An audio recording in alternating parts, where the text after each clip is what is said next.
the concerned residents of Watergrasshill. Good morning, John. Mick, how are you doing? Thanks for putting this on. You're accused of being far right there, John.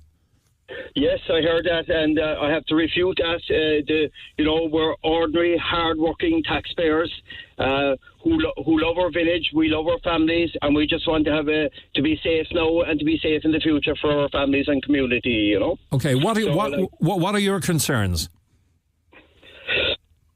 Listen, the village of Watergrasshill, in our opinion, is not suitable for an IPAS centre.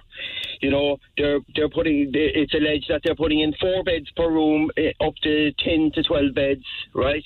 You know, there's very little services in Watergrasshill. We've no doctor, we've only one guard. You know, we believe it's not decent living for these people, but it's not good for our community either, Mick. Okay, and what's the size of the development, and what was the Fir Tree? Explain what the Fir Tree building is or was. The Fir Tree was a purpose-built pub. It was built during the Celtic Tiger. So the ground floor of the bar, they had a fire back a year and a half ago, and the pub was closed since then. So now it's after being converted. The layout is done on the ground floor, that there's up to 12 bedrooms put in. Okay, and you're saying how many beds per room? Well, it's alleged that there's 4 beds per room, you know. Okay, and that is that's going to put 48 people or so into your area. What's the population of Watergrasshill? Population of Watergrasshill, under 2,000 people. Okay, so that would be 2.5%. That's the village and hinterland as well, like, you know. 2.5% to 3% more people will be coming into your area. Well, what are your specific objections? Is it the perceived quality? Quality of the people coming in? Have you been told it's going to be all male? Have you been told it's going to be all unvetted? Have you been told it's going to be families or people fleeing the war? Well, they're stating it will be Ukrainian families, but from what we've seen happen in other areas and other IPAS centres, they put in a family, but they swap them out at a later stage then when everything calms down. Yeah. I see. I wasn't aware of that. So the residents are very obviously concerned, but isn't it going to be a fait accompli for those who want a huge no vote in this referendum? It's like asking people, vote yes or no to air crashes. You're going to get a huge, as pointless as the vote will be, you're going to get a huge sign to the no. Listen, we just want the community to express their opinion, so that we can publish this opinion in and say to the government and our local representatives, you know, it's against the will of the people. And other areas should try and do the same, you know. We have an election coming up. You know, it's important that people start engaging and exercising their vote correctly and understanding what different political parties stand for, etc. You know, bringing in there's thousands of unvetted males coming into this country at the moment, right? You know, undocumented, unvetted.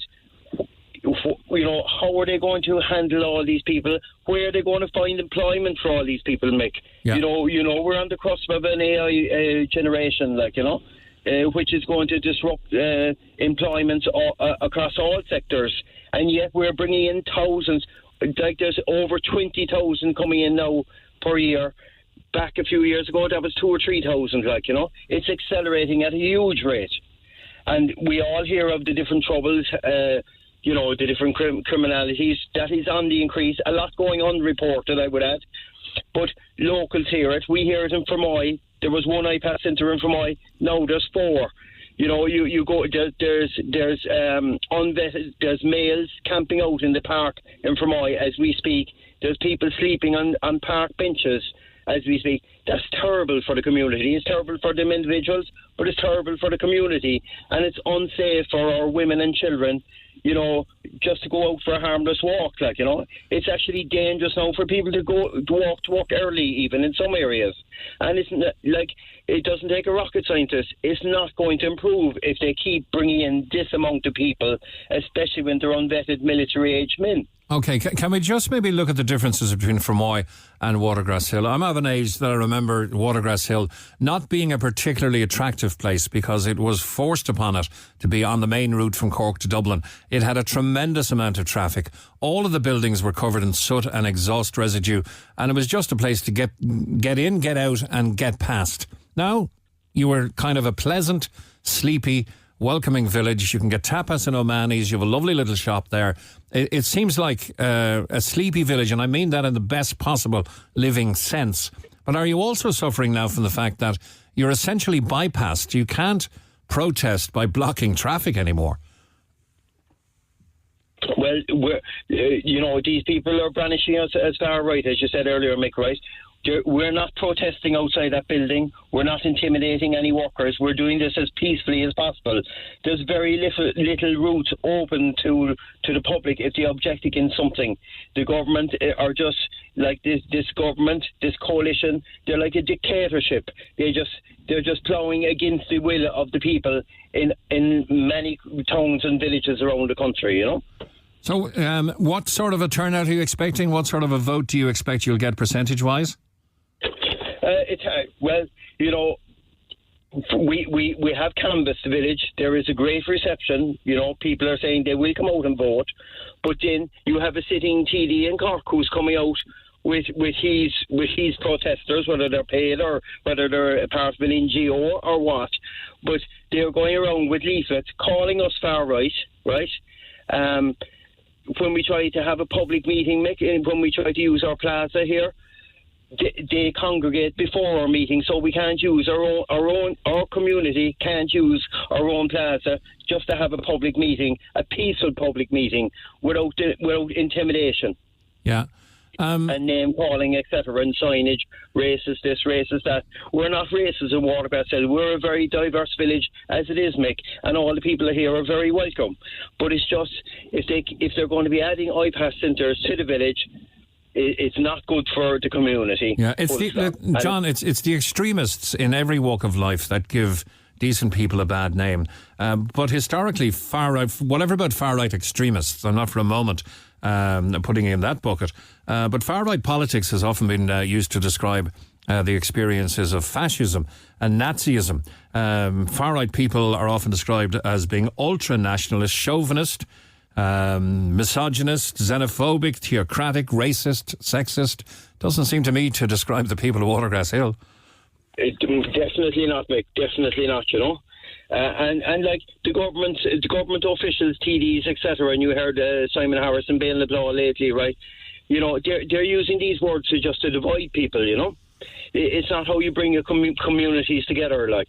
How many? Anyway. You've got about 2,000 votes in the area that could elect or not elect. A lot of them are, a sitting candidate. Population, that's children as well. Or potential candidate. So, yeah. I'd say 1,200 to 1,500 potential candidates in Watergrasshill and the hinterland.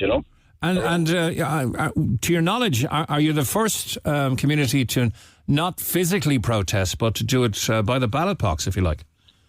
That's correct, Mick. Yeah, to our knowledge, yes. Not that there's anything wrong with other areas protesting, as long as it's peaceful. But we in my opinion, it's hard. People get angry when they're protesting. They're outside for hours. In weather elements, the police are called. Things can escalate quite easily. So we prefer not to go that route. Okay. I imagine the people of Watergrasshill would be very welcoming to certain types of refugees. And for instance, if you manage to secure an agreement that it will only be Ukrainian families, mums, dads and kids, and we guarantee that that's all, that we won't change them out for unvetted military-age males, would you be happy with that? Well, Mick, I've nothing at all against Ukrainian families. It's terrible what's happening in these wars, right? But we do have a village that don't have services for the people that's here already. As I stated, we've no doctor, we've only one guard. There's little or no employment here. There's a sporadic bus service. Yes, if Ukrainian families come in, they'll be treated very well. They'll be welcome to the community with the help of God. It's only going to be short term, but it's not decent living for people. It's not the right accommodation for them. Okay. Well, you've made your point. The vote is happening on Sunday, John. It's going to see are the local people in favour or not of refugees being put in the fir tree. And in general, I suppose, in the Watergrasshill area, the fir tree is being turned into apartments at the moment. Where's the vote happening and what time? It's not even an apartments, Mick. It's all bedrooms on the ground floor. Ah, okay. There's not living rooms or anything. It's just been turned into rooms. So it's being made into an accommodation centre of some sort. It's a hostel style accommodation. Okay. Thanks to So look, I'd just like to take the opportunity, Mick, just to, the residents of Watergrasshill, come out. Whatever your opinion is, it's all welcome. Have your say. It's peaceful. It's nothing to do with far right. It's just about the community finding their own answers to a solution, to a problem or to a challenge. And we just encourage everybody just to come out, show your support, state your opinion. All votes are confidential. Nobody will know which way you did vote. Okay, that is your own business. But it is for Watergrasshill residents only. So we will ask, like any election, we will ask to prove that you're a resident. Okay? But again, your vote is confidential. Nobody will know which way you voted. So just come out and vote. We really appreciate it. And we look forward to the results of publishing the results, and we'll give yourselves a copy as well, Mick. Okay, Pa has just texted in, John, under the laws of democracy, a plebiscite has to be recognised if more than 3/4 of the people on the current electoral register vote. Now, I'm not sure how, is that the current electoral area, which would include what? Glanmire, and would that be Cove? And well, look, there's no hard and fast rules. This is our own referendum. Obviously, we're trying to make it as law-abiding as possible and to adhere with any rules that are out there, right? But it's just a way for us to demonstrate that the community of Watergrasshill is either for or against this IPAS centre. Yeah, I don't think what you're doing is a plebiscite. What you're doing is a referendum. Because a plebiscite is a very kind of a negative term. A referendum, by contrast, is a free, fair, and competitive vote. Absolutely, and as I say, it's confidential. People can vote. If they're for it, that's perfectly fine. You're entitled to your opinion, and your opinion is confidential. So look, we just welcome people to come out. We just want to get a flavour. What is the community? What is the spirit of the community? Are they with it or against it? And we give the feedback. As I say, there's a general election coming up. It's a bit of a lesson for TDs as well. To say, look, what is the will of the people? And to stop brandishing people as far right, especially when it's completely untrue. Yeah, you put me in the mind of tapas and O'Mahony's now. So, John, thanks a million. We've all enjoyed the tapas and O'Mahony's. Thanks a million. Cheers. Mick, thanks so much. Thanks. I appreciate it again. Thank you very much. Bye-bye. That's John O'Mahony of the concerned residents of Watergrasshill, and their referendum is taking place this coming Sunday.